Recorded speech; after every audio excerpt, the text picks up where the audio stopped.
ہم نے دیکھا ہے کہ پولیس والے اپنی خوشنودی کے لیے کہ پیسے نہیں دے رہا تو اس کی تذلیل کرتے ہیں، اس کے خاندان کو اٹھا کے لے جاتے ہیں۔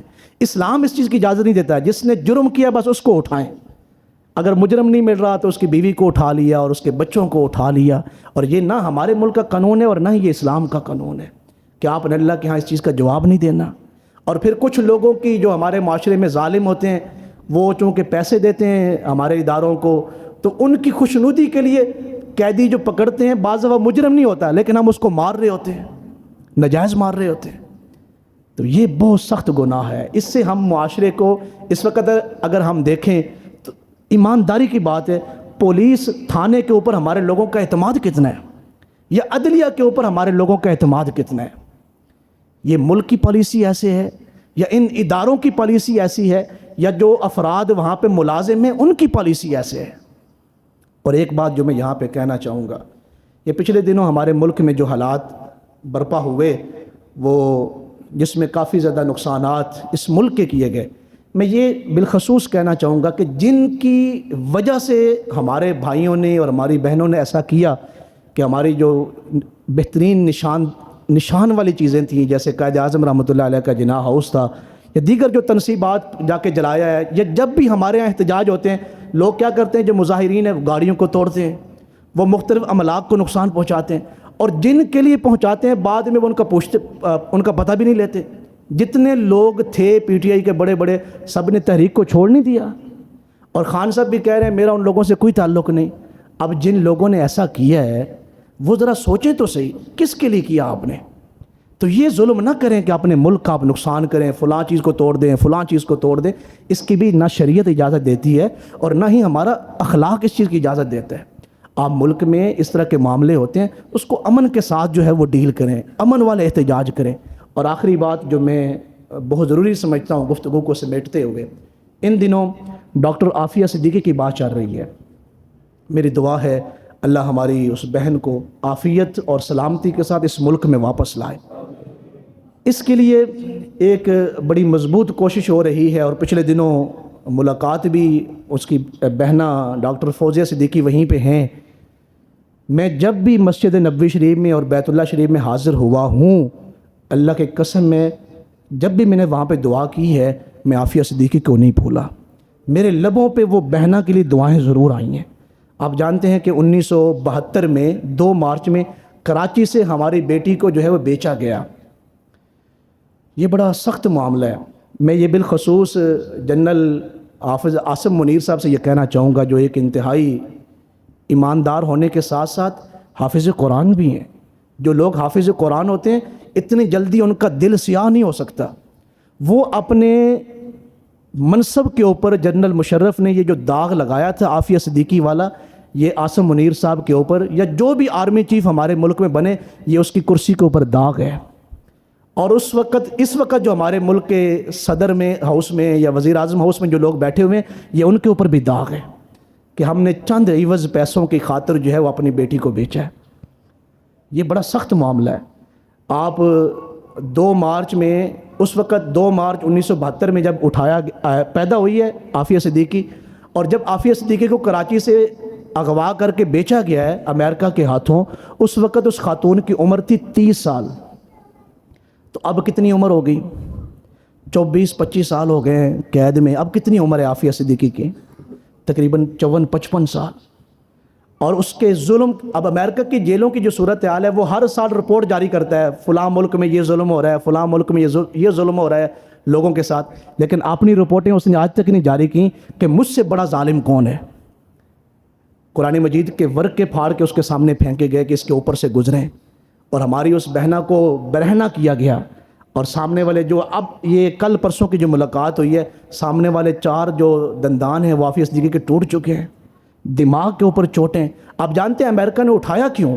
عافیہ صدیقی جیسی ایک خاتون، اس کا کتنا قد کاٹ ہے کہ وہ امریکہ کے فوجیوں کو مارنے کے لیے بڑے بڑے وزنی ہتھیار اٹھائے۔ اس کو اس لیے اٹھایا گیا، یہ جو ہمارے ہاں پیدائشی بچوں میں ذہنی جو بچے معذور ہوتے ہیں، ڈاکٹر عافیہ صدیقی کوئی عام میڈیکل ڈاکٹر نہیں تھی، یہ پی ایچ ڈی ڈاکٹر تھی، اور اس وقت پاکستان میں اس لیول کی کوئی خاتون یا کوئی مرد اس خاصی بیماری کا علاج کرنے کے لیے موجود ہی نہیں ہے۔ جو ہمارے ہاں بچے ذہنی طور پہ پیدا ہوتے ہیں وہ ہمیشہ بیچارے ذہنی طور پہ معذور ہی رہتے ہیں، لیکن اگر عافیہ صدیقی پاکستان میں ہوتی تو آج ہمارے ہاں جو بچے ذہنی معذور پیدا ہو کے بیچارے وہ سارے زندگی ذہنی معذور ہی رہتے ہیں، یہ معاملہ نہ ہوتا۔ امریکہ کبھی بھی نہیں چاہتا کہ جو مسلم ملک ہیں یا چھوٹے ملک ہیں وہاں پہ ذہین لوگ جو ہے معاشرے میں رہیں۔ ڈاکٹر عبدالقدیر وہ کیوں اٹھایا گیا؟ اس لیے کہ اس لیول کا ذہین آدمی موجود نہیں تھا۔ عافیہ صدیقی کو کیوں اٹھایا گیا؟ وہ نہیں چاہتے تھے کہ کوئی مسلم ملک اتنی ذہین خاتون یا کوئی ذہین مرد جو ہے اس ملک میں جو ہے وہ زندگی گزارے اور اس ملک کو فائدہ پہنچائے۔ وہ کسی نے پھر اس کے بعد یہ 25 سال کا 24-25 سال کا عرصہ ہو رہا ہے، ہمارے کسی حکمران کی جو ہے وہ غیرت نہیں جاگی۔ جس بندے نے اس بیٹی کو پکڑ کے دیا تھا، میں کچھ دن پہلے ڈاکٹر فوزیہ صدیقی کا ایک کلپ سن رہا تھا، اس نے کہا میری والدہ نے جب جنرل مشرف بیمار تھے اور دبئی میں تھے تو میری والدہ نے مجھے کہا بیٹا تم دبئی چلے جاؤ اور جنرل مشرف سے جا کے کہو کہ ہم نے تجھے اللہ کی رضا کے لیے معاف کر دیا ہے۔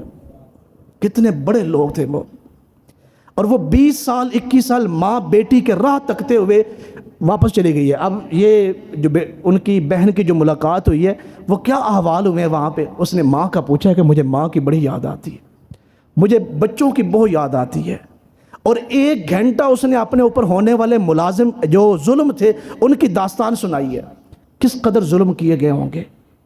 لیکن اس کے لیے قیامت والے دن جب ہم کھڑے ہوں گے ہمارے حکمران سمیت اور ہمارے اداروں سمیت اور ہماری عوام سمیت، ہم سے قیامت والے دن ایک ایک کر کے پوچھا جائے گا آپ نے عافیہ صدیقی کے لیے کیا اقدامات کیے تھے، آپ نے کیا قدم اٹھایا تھا۔ وہ کسی نے کہا تھا کہ رگوں میں لہو باقی نہیں ہے، وہ دل وہ آرزو باقی نہیں ہے، نماز روزہ نماز قربانی و حج یہ سب باقی ہے مگر تو باقی نہیں ہے، یہ سب باقی ہے مگر تو باقی نہیں ہے۔